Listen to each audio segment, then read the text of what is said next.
సిరిసిల్లాలో ఘన విజయం సాధించిన బీఆర్ఎస్ పార్టీకి మరోసారి చుక్కెదురైంది.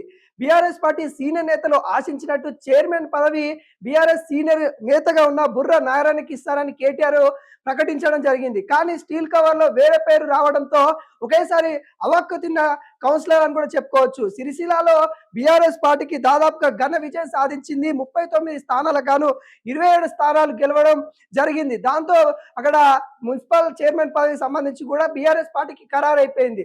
దానిలో భాగంగానే సీనియర్ నేతలకి అక్కడ మున్సిపల్ చైర్మన్ పదవి ఇస్తారని కూడా ఆశించారు. కానీ అక్కడ అనుకున్న విధంగా అనుకున్న పేరు ఒకటైతే మరి స్టీల్ కవర్ నచ్చిన పేరు మరొకటి అవ్వడంతో ఎవరైతే కౌన్సిలర్ ఉన్నారో వాళ్ళంతా అవక్కైన పరిస్థితి కనబడతా ఉంది.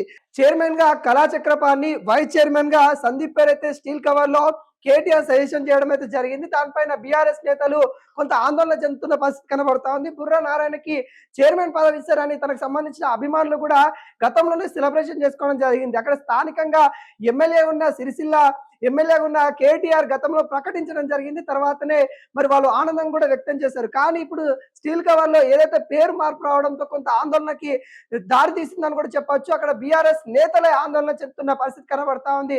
కేటీఆర్ ఇలా మాట ఇచ్చి మాట తప్పుతా ఉన్నారంటూ బుర్ర నారాయణకి సంబంధించిన అనుచరులు అక్కడ వాగ్మూలానికి దిగిన పరిస్థితి కనబడతా ఉంది. అక్కడ అంటే ఘన విజయం సాధించిన బీఆర్ఎస్ నేతలకు కూడా అసంతృప్తి జరిగే విధంగా కేటీఆర్ యొక్క పనులు ఉన్నాయన్నట్టుగా చాలా మంది నేతలైతే అవక్కై కేటీఆర్ మీద ఫైర్ అవుతున్న పరిస్థితి కనబడతా ఉంది. పేరు ప్రకటించిన తర్వాత మళ్ళీ పేరు ఎలా మారుస్తారు అన్నట్టుగా బుర్ర నారాయణకు సంబంధించిన వాళ్ళైతే ఆందోళన చెందుతున్న నేపథ్యం కనబడతా ఉంది. సిరిసిల్లాలో కొంత ఉద్రిక్త వాతావరణం నెలకొన్న పరిస్థితి కనబడతా ఉంది. ఇప్పటికే బీఆర్ఎస్ కౌన్సిలర్ అందరూ కూడా ప్రమాణ స్వీకారం చేసిన తర్వాత చైర్మన్ పదవి, వైస్ చైర్మన్ ప్రకటించిన అధికారులు ఒకేసారి అక్కడున్న నేతలు కూడా అవక్కైన పరిస్థితి కనబడతా ఉంది.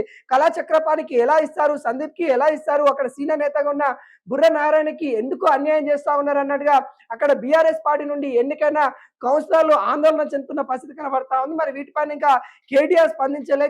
సొంత నియోజకవర్గంలో ఇలాంటి ఘటన జరగడం కేటీఆర్ పైన వ్యతిరేకంగా బీఆర్ఎస్ నేతలైతే వాపోతున్న పరిస్థితి కనబడతా ఉంది.